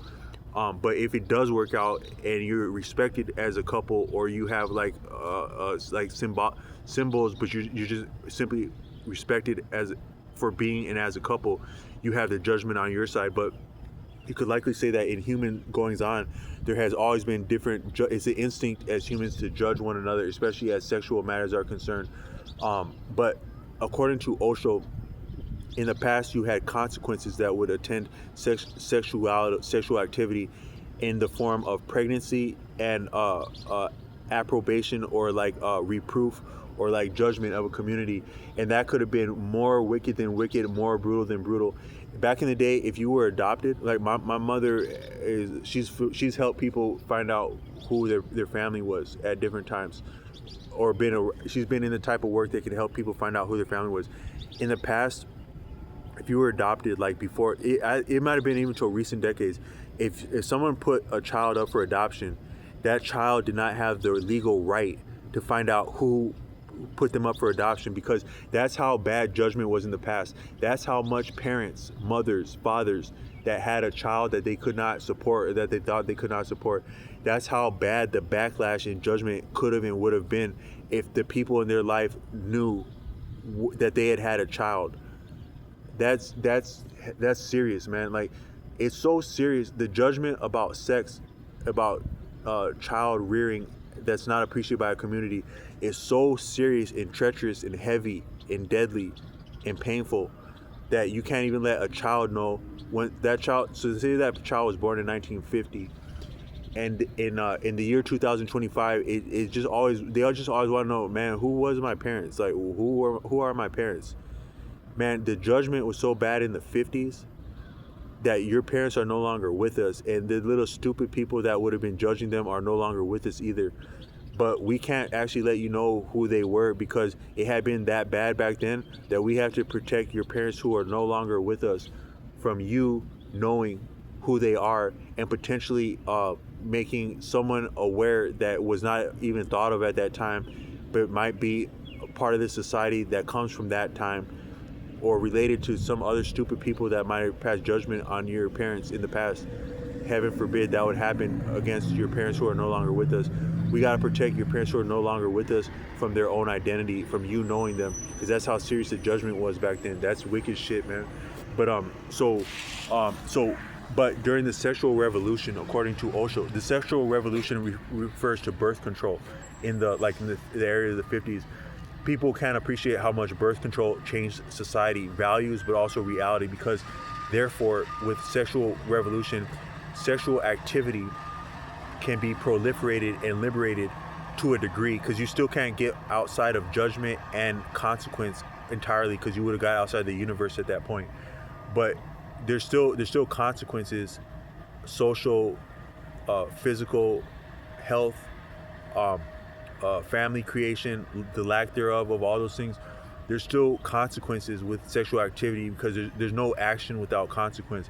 But it's different, and you can say it might be skewed or not entirely congruent with birth control, because it's actually not natural to have birth control.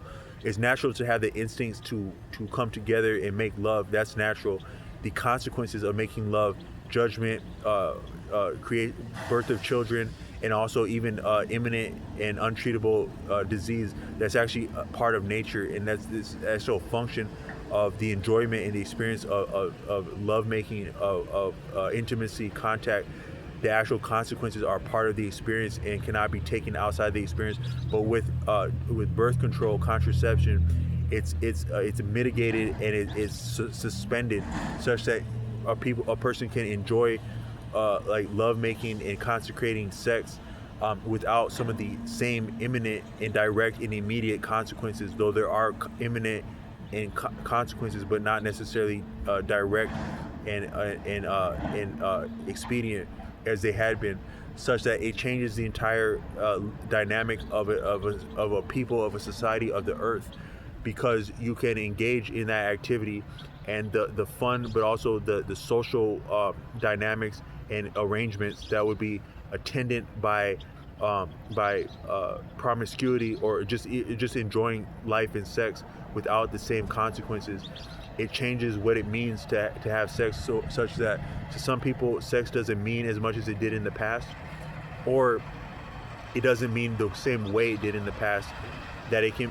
So the sexual revolution, the contraception, it actually changed all of life. It changed existence, because what our relationships are, the dynamics, the liability, the consequence, the cost, the value, the benefit, the blessing that is relationships is different because of contraception and what that does, what arrangements that facilitates and what it does. But it's not always necessarily in the interest of human welfare and life. It can be appreciated, though you could say that the judgment and the backlash in the heart, the judgment in the past was probably horrible, very horrible.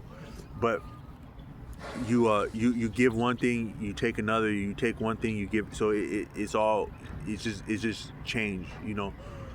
But what I meant to say is that but we're deeply connected. But I think that part of the what's going on with the so in a if you go to like different stores, like different things, like especially in the United States, you don't appreciate how much we ravish the resources of the earth. When you drive down the highway, you got these trucks flying down the highway at 80 miles an hour. So I'm on a motorcycle on a highway, and these trucks make me look like I'm driving Miss Daisy and Rose to bingo, at the speed that they would have me drive, while also but also I had got my training to become like a driver, like by a former ambulance driver. That had been my real training. With that type of training, but also like driving Miss Daisy and Rose to bingo, is what it feels like when these trucks go by on the highway. Like, yeah, you're on a motorcycle, this and that, get the fuck out of my way, man. I gotta get this thing there on time, and I don't even got time to drive the speed limit because I gotta get this shit there. And these troopers and whatnot, they know what's up. If I'm not being egregious, they're gonna let that shit fly a little bit so I can get this shit there and keep this entire beast of consumption going. That's the standpoint of a semi truck driver. They make you look like they make you look like you're they make you look like safe and slow moving on a motorcycle when they fly by you at 80 miles an hour with 40 tons of cargo of consumption to land somewhere. All these semi trucks, thousands of them, up and down the state, non-stop, flying with that big of a load to get this stuff off. That's how much consuming we're doing. But the thing is that may not be reciprocal with the environment, but also we've had groups, and the infighting is called internecine, and it actually keeps things checked and balanced, and it's a function of indignation. Even if you're by you will still feel a little bit of indignation and infighting, even with yourself, because you're still something of a group, even a human being, because you have different influences and different ancestors and whatnot. So there's always indignation and unhappiness with the current arrangement of things, of affairs. The arrangement of affairs people have a problem with, even where you fashioning survival in a wilderness yourself. Sometimes you can get beside yourself and frustrated and angry mentally just because there's infighting even within you. But there's always groups forming, and the fighting, you can't take things on and off like that. So fighting is part of reality, and according to Mickey Royal, conflict is imminent and inevitable and eternal, and so is fighting, so is indignation, internecine. So you'll always have groups forming. That could actually change, because a lot of things are really trying to change with the actual individualism and discretion that are afforded by the modern paradigm. But to this point, a lot of things that we've experienced even in the last 50 years are way different than what humans have experienced in 50,000 years. 5 million years is way different even within 50 years of what we've experienced. But to this point, we've been in groups that whole time, and there's been infighting, indignation that whole time. So it's very natural to have infighting and indignation. But you have the so in the modern paradigm, you have the mass consumption, and then the United States is a plural society. I can't recall what book that was, but in the United States, you have you have different people from different backgrounds that are existing together, that are interdependent, but in that work together, but they're also in competition that whole time. So you got different, you walk into different stores, yeah, they'll take your money, they'll give you this and that you paid for, but they're in competition with your ass, and they're not trying to help you, they're not doing you any favors. You can spend this much in that at this place, but then if you fuck up and you really need to place a phone call, an emergency phone call, that's going to be a big deal for them to help you out. Yeah, you've been spending this many thousands of dollars here over the years, but you want to use a phone call that you didn't pay for? You want to use our electricity, our line that we paid for a phone call that we're not being compensated for? You want us to help you? But yeah, we got all the great deals, we got all the tasty stuff, we all got all the delicious stuff, we got all the stuff you need, but you want us to help you? You want us, so normally we'll help yourself to something unhealthy or whatnot that you enjoy, but you want us to help you now, and you're not compensating us? that might not fly over well. But the point is that I harped on that so much that I lost the train of thought. But the point is that they're they're not trying to do us any favors, and they're actually in competition with us. Even as they're serving us, they're trying to get advantage over us, and they're trying to get the real value, because it's capitalism. Kill or be killed, profit at any cost, win at any cost. And that does mean any cost, even your ass if you don't win, because it's your ass too if you don't win the fight. So we're in competition with each other. We're not really trying to collaborate or love one another. We're trying to be at odds with each other to get the advantage. So what is it about in the United States? It's about money. Dollar. So people say the United States is the land of the free and the brave. And US people, they do love their freedom, and they're brave about winning their freedom. But the thing is that we all know, it's been said, there's no romance without finance. In our reality, there's also no freedom without finance. So yeah, they're about freedom, but they're also about the finance to have freedom that comes from profit, that is as profit. And they're as interested in profit as they are in freedom. So they don't make too many bones about getting over on you or watching you fail if it was about the profit at one point. So it's still the profit that's important first and foremost before the freedom and the bravery. So the United States is about profit. It's about that cash. But there's also rules, because there's actually no experience of cash without rules. You can't have value without limitation. You can't have freedom without limitation. It's a principle of reality. It's a dynamic of reality. So so in this plural society, you have different people fighting tooth and nail in the rat race, could give a fuck less about one another, but actually still need one another because we had been created, we exist interdependently. So we actually still need each other, even for the finance that would amount to our freedom and our enjoyment of the things that we fancy and that we resonate in enjoying in life. We actually need one another to get there. Just like you need the carcass of an animal to stay alive, you actually need an animal to stay alive, but you don't make too many bones about killing the animal and stripping it to being suited to your interests and your enjoyment of life is what the animal had to pay for. Whether that had been equitable, whether the animal had any say so, you want to experience what you want, and you actually need the essence of another being, that is to the carcass, the body, the living existence of another existence. You need that for your particular experience of existence that you fancy and that you would pursue. So so you're at odds and fighting other people. So a lot of people wouldn't think that something like the Hunger Games or cannibalism can be real, but actually I worked with a man as a school bus driver, a school official, who was he would come in if I had when you had students that had my first role as a school bus driver was with special needs students, and some of them, they were brilliant, but if they weren't being engaged, they could become difficult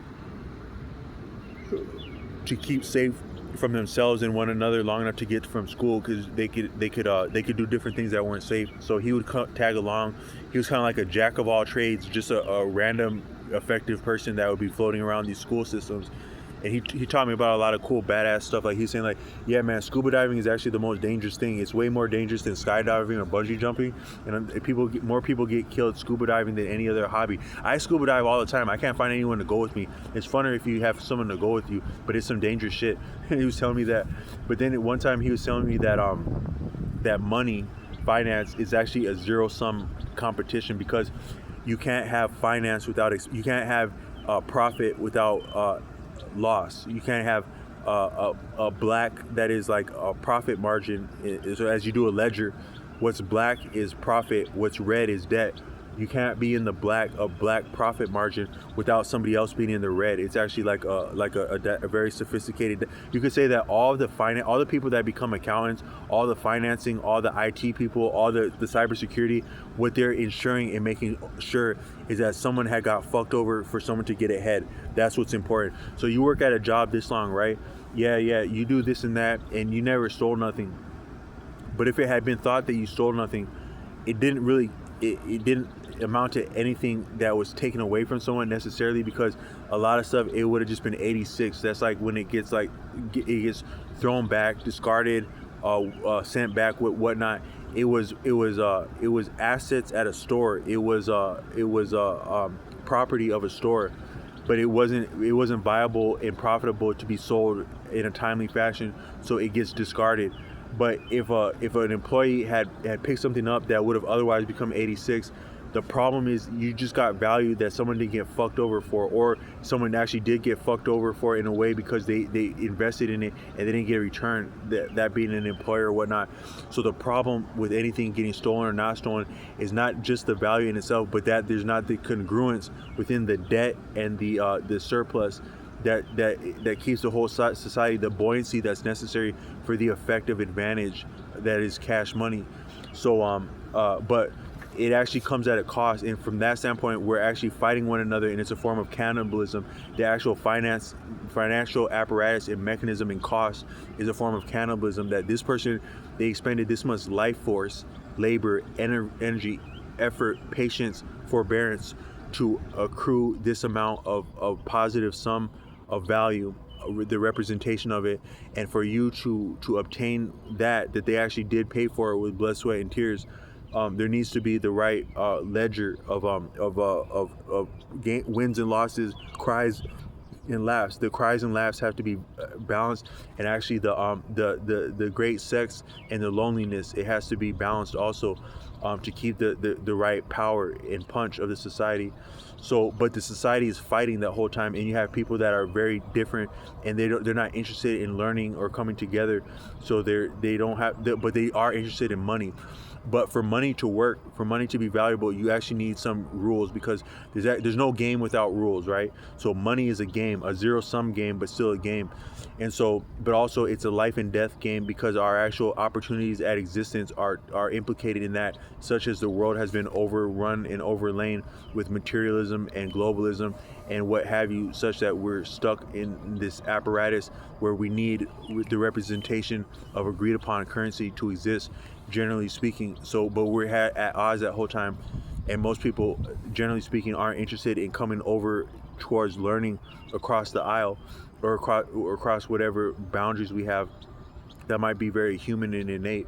But so, like in the United States, you have a perfect melting pot, but it actually didn't melt all the way together, because people still appreciate themselves as different and are not interested in learning or building with other people a lot, but they are interested in the cash, the currency that we exchange. But the currency, it does need certain rules to have the effect of a game. So now you have in the United States, I think that what we might be having, like for some of this upheaval, is that I worked with different people who are from like different countries, like in some jobs in the past that might be considered illegal. Like actually, I knew some people that may have been that may have been undocumented, that were in my life at different times, like not in my life as like in a relationship with me, but they would work at places and it wouldn't be clear if they had papers or not, and they would get a little bit nervous when the conversation of papers came up, and so they just people I would see, I could appreciate they might not have been like it wasn't clear how they got the opportunity to work here, but they did have the opportunity to work. And one thing that's significant is that in a lot of these people were very effective and awesome people, incredible people. Some of the biggest badasses that I ever met were some of these people that were considered, that may have been what's considered undocumented. Like I had a cleaning role in about the year 2011, and at that time the role paid like $13 an hour, that was a lot of money back then. It's still that before the different increases in like labor and work, there's been significant hikes in pay grades in the last 5 years especially, but 10 years in the United States, to keep up with inflation, but also informing inflation and potentially making it worse has been the upcrease. I'm not saying that people shouldn't get compensated, but I'm saying the way that they overhauled and compensated everyone at the same time, it might have increased what's called the experience of inflation, or maybe been done to contend with what was becoming inflation. But at the time of 2011, $13 was a good income for a young person. And I work with some guys, some beautiful women, but also some guys from Mexico, and they were they were outstanding at what they did. But what I could appreciate is that some of these businesses, like even like these cleaning companies that would be in the cities where I'm at, I'm not saying the company I was at was hiring illegals for the sake of it. That's not what I'm saying. But what I could appreciate is that just by being around them and how they operated, I could extrapolate that it's likely that at many different businesses, even some of the, like they say that, I think they're saying that our president is putting forward the impetus to critique and cite and review and audit people who are living here who might be what's considered undocumented. But the type of businesses that he has had, like such as like these golf courses and stuff like that, a golf course requires menial, hard ass labor, but also skill and ethic and commitment that and humility, all the type of things that what's called an undocumented person would bring a lot of times, some of their gifts. But you have, I think that in the past, what I appreciate is that at different businesses, you would actually have a need for the labor of what's called undocumented people, because some of them are the hardest working people, the honest people, the awesome people you will ever come across. And some of the actual the grit, the mean, unflinching, unforgiving, unthanked work that is necessary, like in a country like the United States, for some of our extravagances and our appetites, it requires a type of grit and metal, but also efficiency and kindness and patience that these people that are called undocumented would afford and offer.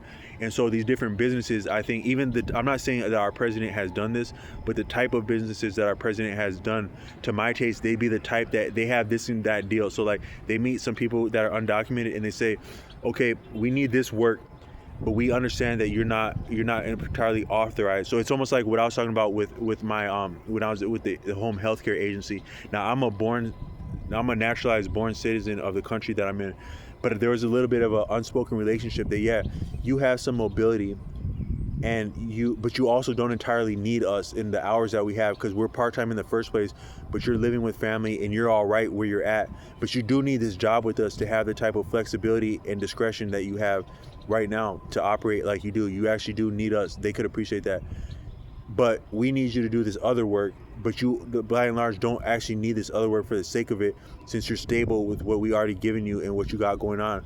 But we yet want you a little bit still. So it was amounted to like a little bit of bargaining but leverage in both directions. But I think that some of your work situations, as undocumented people may go, it would have been similar. Like, yeah, we need this work because you're the best. You actually are the best.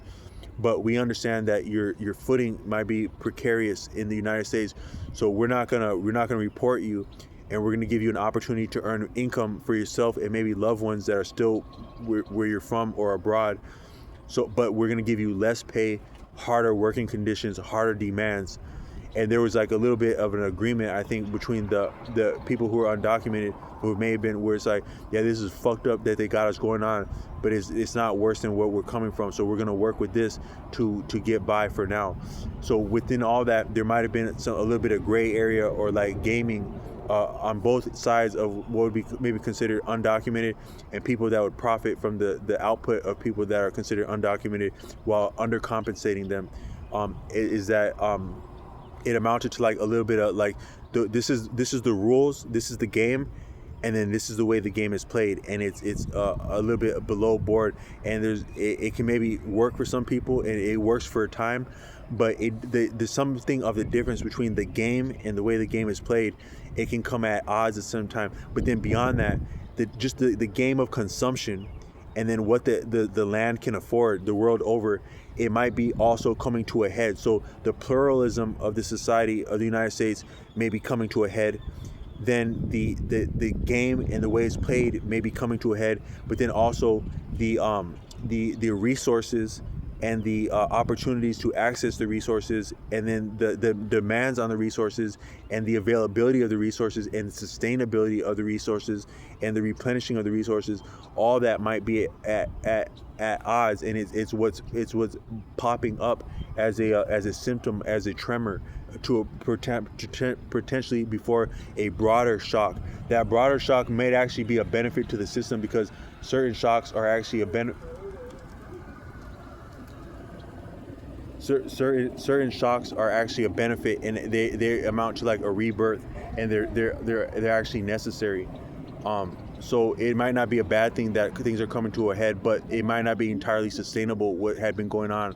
So I think that all that is at play, and I just want to speak on that a little bit. I don't have too much of bones about it either way, or too much of a dog in the fight.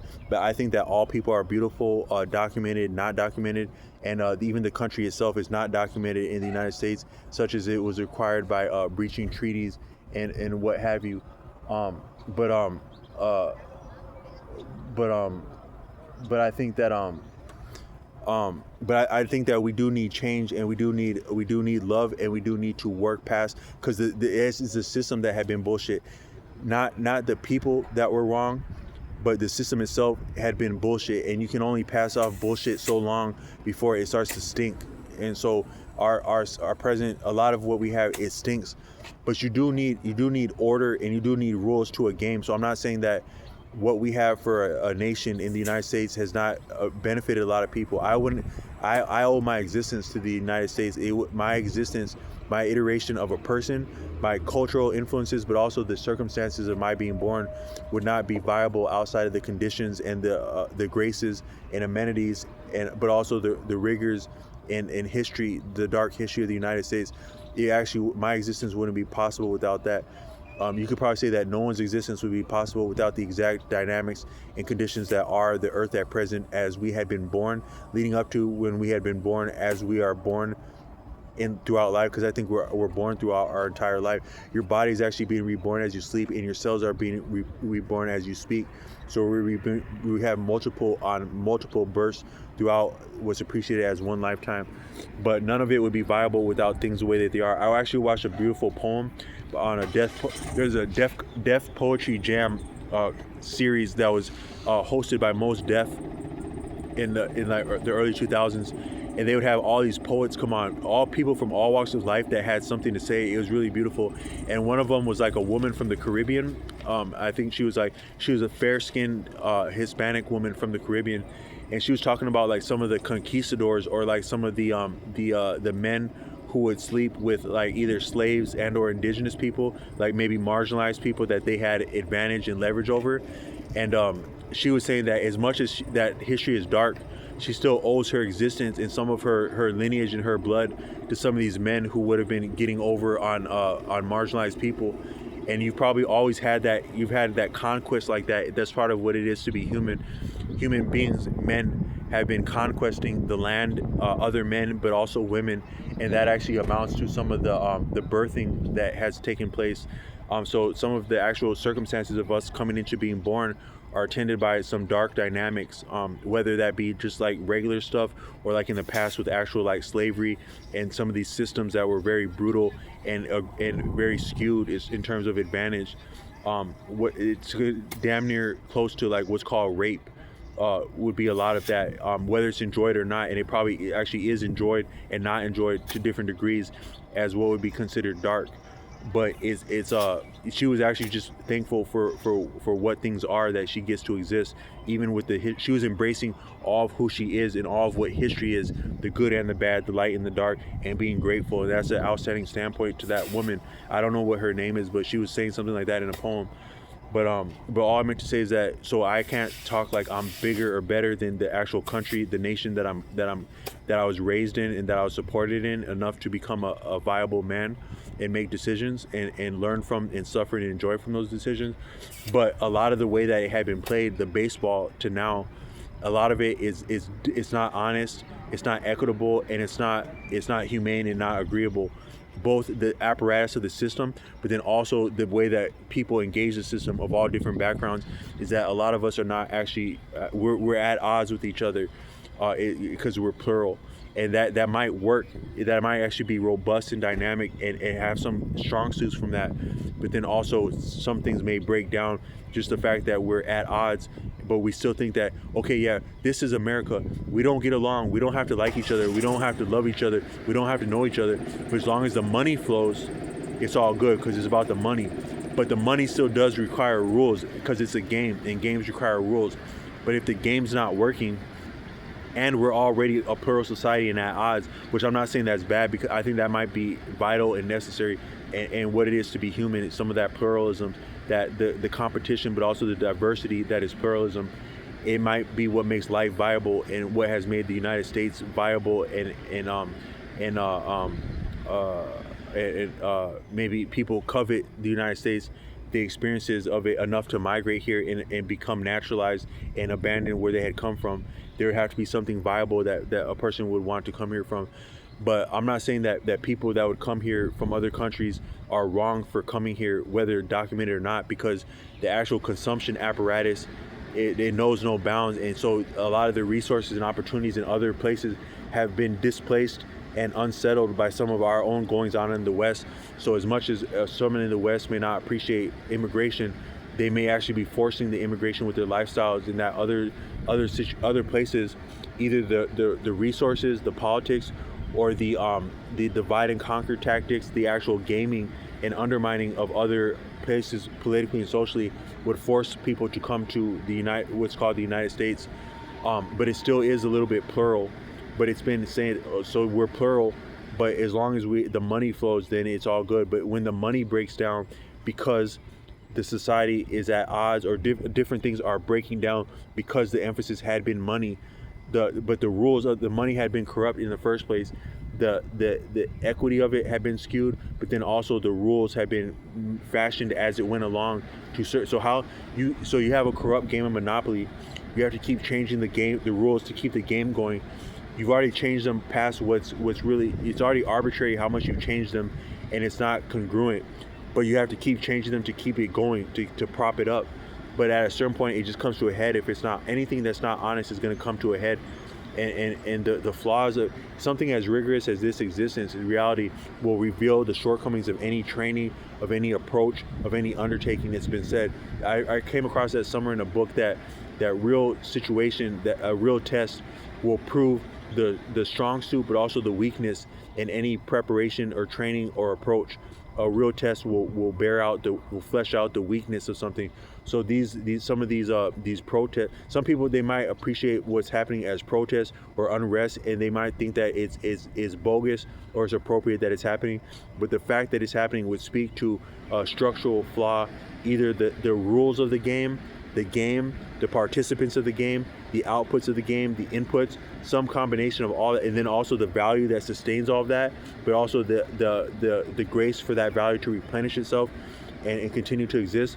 Our appetites, our propensities, our lifestyles, our competitions, our agreements, our disagreements, our alienation, our collaboration upon so a lot of what is viable, like say romantically or even economically, in terms of opportunities in the society, are very arbitrary and superficial. Like a person got the job because they looked away, or a person got the date or the relationship because they worked away. And actually dates and relationships, they play into finance deeply, because economics, no romance without economics, but actually no economics without romance, because you need that. A lot of people appreciated marriage in the past way beyond sex and family creation, but also part of sex and family creation is that you marry someone in the past, you have sex with someone's daughter. That daughter is bonded to you, but she's also dependent on you in different ways. So you are accountable for that, and you are expected, and expectations had weight in the past. They still do, but especially in the past, that now you're accountable to supporting that woman who you made vulnerable by your contact. That's expected of you. However, what's expected of her and her family is to actually give you a dowry with that. So with that liability of that woman, who she's also a little bit of liability to you, because our partners are a liability to us. That woman is now a liability to you. You're expected to support her, but you're also entitled to some of the support of her loved ones and her families that care for her well-being, and therefore the resources and the scope of agency and decision power of one that would care for her, such as they are entitled and obliged and do adjust to support you in the form of a dowry. But that a lot of that has went out the window with the sexual revolution also, so that nowadays we think that we can make love, we can have sex, we can bond with people, but we're not entitled or bound or obligated to support them, even as we may have made them vulnerable in different ways by coming into association, whether physically, psychologically, or socially. Then the other way also, we offer ourselves to someone, our bodies, our life, our goings on, but we think that the person that we're offering ourselves to are not entitled to our best, or even our family's best, as they're supported, they're bonded with us, and they're in a position to take care, to support us. So all I meant to say is that some of the dynamics of what's appreciated as the duties that are due to a husband and due to a wife have been thrown the hell out the window. The what it means to bond to a person, to offer our bodies and our life and our association to a person has gone out the window. But we still come into contact, as we always have, as is human to do, and some of the actual the dynamics, the reverberations, and the implications of coming into association physically, psychologically, socially, are still at play and at large, although we've thrown away some of the entitlement and the congruence in the past that would have attended that. So all I meant to say is that that's an example of how sometimes a lot of things are a little bit superficial and arbitrary, how things come into be, even relationships and the economics that would come from that. But then also the society is just hella superficial and arbitrary. But we think that, yeah, but as long as we're still getting a paycheck, then it's okay for us to be superficial and incongruent and fuck people over and get fucked over, and it's all good as long as the money flows. But if there had been a problem with the money, or the rules of the money, which are the money, or the whatnot, the players of the game, the value that's at play in the game, how that's curated and sourced, a lot of different problems with that, it just comes to a head at a point, and that might be some of what we're experiencing. So I'm not passing judgment on anything, but just saying that one thing I know is that we are part of this existence, and nothing is viable that's not excellent. Even this existence would not be viable if it's not excellent. So we are all tasked, each one of us, the same as the other one, to be excellent. That is to learn. So all I'm saying is that what is required of us had been, is yet, and will yet be, is to learn. So I offer this in the sake of learning, and I hope that we can learn from what we're experiencing and learn to do better, in order that we can learn more to do better more. So I offer respect to all human beings with this. Anyone who's willing to work hard, anyone who lives, I wish you the opportunities of challenge and therefore growth. And I hope that you would have the grace that you need to surmount your challenges, because there's no overcoming of challenge without grace and mercy. And I hope that would teach you to afford others grace and mercy, as I have been taught recently, no less than yesterday, and likely the day that I'm offering this video, that I will still need mercies, and be being humbled by these mercies, so that I can offer mercy and support when I'm in a position to do so in the future, because I think that's what it's about. But peace and love to all human beings until we find a better way past some of the things we've done arbitrary in the past. And